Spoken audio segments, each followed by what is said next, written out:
Transform thought into action, a Buddha-inspired call to self-change. Ladies and gentlemen, seekers of truth, welcome. Today, I want to speak to your soul, not just your ears. I want to stir something inside you that goes far beyond inspiration. This is not a talk about dreaming, imagining, or just sitting with thoughts. No, this is about awakening. It's about moving from endless thinking to powerful transformation. And who better to guide us on this journey than Siddhartha Gautama, the Buddha? Buddha once said, "What you think, you become. What you feel, you attract. What you imagine, you create." But he didn't stop there. He didn't just sit under the Bodhi tree and think. He sat, reflected, and then acted. His thoughts became the seeds, but his actions grew the tree of enlightenment. So let us today go from seed to tree. Let us move from thinking about change to becoming the change.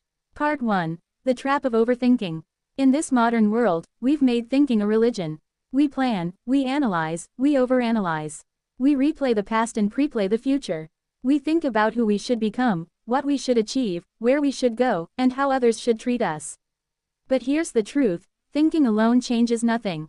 Thinking gives you a false sense of progress. You feel like you're moving because your mind is moving.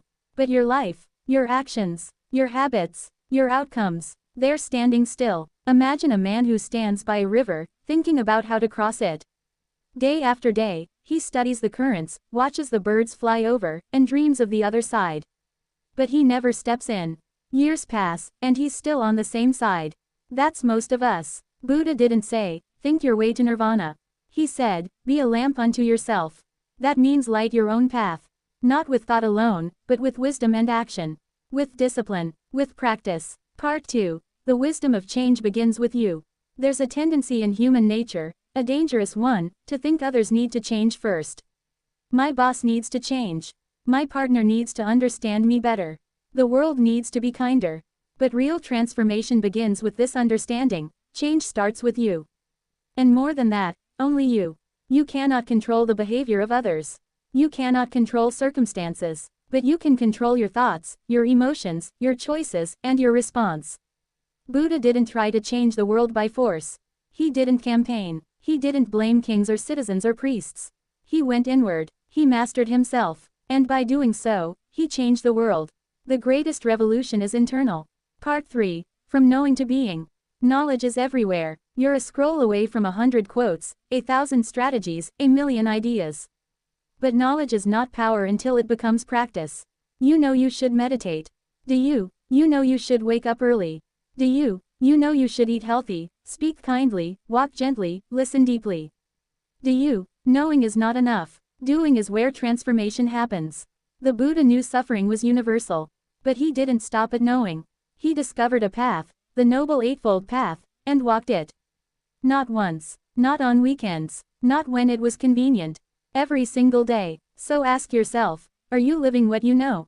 Or are you a library of unused wisdom? Part 4. Stillness is not stagnation. Some people confuse silence with inaction.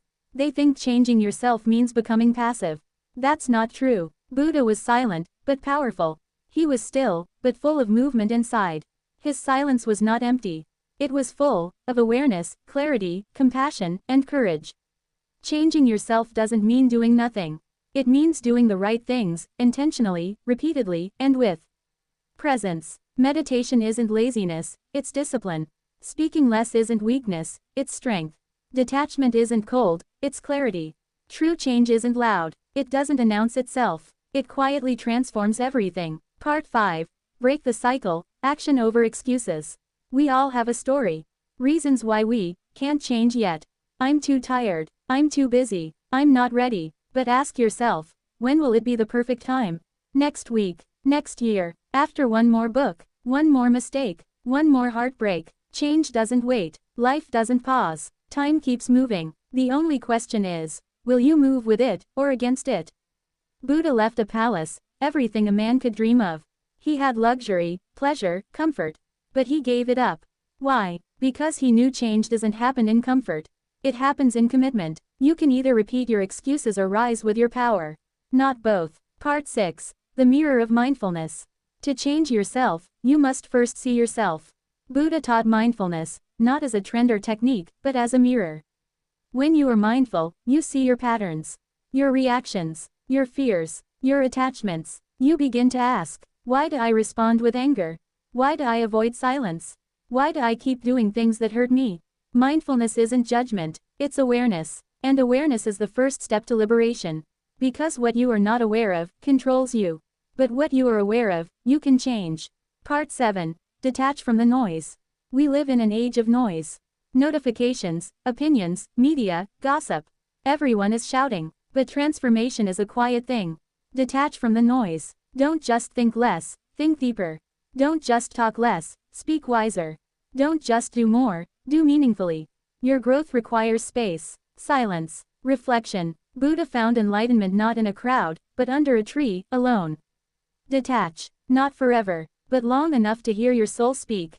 And when you return to the world, bring your light with you. Part 8. Build yourself brick by brick. Change is not a lightning strike. It's a slow burn. You don't wake up enlightened. You build the path. One choice, one breath, one step at a time. Wake up 5 minutes earlier. Breathe consciously for 1 minute. Forgive one person today. Say no to one distraction. Say yes to one good habit. Brick by brick, you become the person you were meant to be. And in time, you realize, you didn't need to change the world. You just needed to change yourself. And in doing so, you've changed everything. Part 9. The power of inner peace. When you change yourself, the world no longer disturbs your peace. Not because the world changed, but because you did. People will still be rude. Traffic will still exist. Life will still test you. But you won't react the same. You'll observe, choose, respond. That's the Buddha's way. When someone asked Buddha, "What have you gained from meditation?" he replied, "Nothing, but let me tell you what I've lost: anger, anxiety, fear, insecurity, depression." That is the power of inner transformation. It doesn't add burdens, it removes them. Part 10. Inspire, don't impose. As you change yourself, people will notice. Your peace, your power, your presence, it will shine. And that light becomes a silent inspiration. Buddha never forced. He walked, he lived, he embodied, and thousands followed, not because he demanded it, but because his example was irresistible. If you want to help others, don't lecture them. Live your truth. Don't correct others constantly. Correct yourself constantly. Don't seek to impress. Seek to express your highest self. Let your transformation speak louder than your opinions. Closing. The journey starts now. So now, here you are. Listening, thinking, maybe even moved. But I ask you, what will you do after this? Because the speech is not the change. Your choice is. Stop waiting. Stop thinking about how life should be. Start living how your soul knows it can be. Begin today, not with something big, but with something real. Change your breath, your posture, your intention, your next word, your next step, and with every small change, your life will begin to shift. Remember this: you don't get what you think about. You get what you become. And you become what you practice. So practice change. Be your own Buddha, be your own light, and let your life, not your thoughts, become your loudest message. Thank you.